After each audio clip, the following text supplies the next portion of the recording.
Euskal Autonomia Erkidegoko mendien paisaiak aldaketa nabaria izan du azken urteetan onddo izurrite baten ondorioz. Kaltetutako zuhaitz espeziea insigne pinua da Euskadiko mendietako espezierik zabalduena.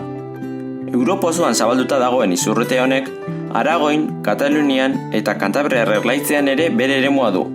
Euskal Autonomia Erkidegoari dagokionez, Gipuzkoa da probintziarik kaltetuena.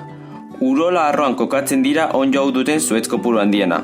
Ondoren, Debarroa dator, non kaltetutako eremu zabalak daude, Eibar Bergara eta Ibai Ahoaren artean. Neurri txikiago batean, Tolosaldean kaltetutako zenbait eremu aurkitu dituzte. Izurritearen froga garbia, urteko garai honetan pinu hauek izan behar duten kolorea ez izatea da. Izan ere, hostoen berdetasuna desagertzen ari da orbangorrien artean. Aldaketa klimatikoak izurrite honen edapenean eragina izan duela diote zenbait adituk. Izan ere, hezetasun handiko giroak eta temperatura leunek erraztu egiten dute onddo honen zabalkuntza. Pinari hauen jabeak, baso ustiapeneko enpresak, instituzioak eta ikerketa zentroak elkarlanean jarri dira arazo honi jarraipen zehatz bat egiteko, eta ahalik eta bizkorren konponbide bat aurkitzeko. Era horretan izurritearen zabalpena etenez.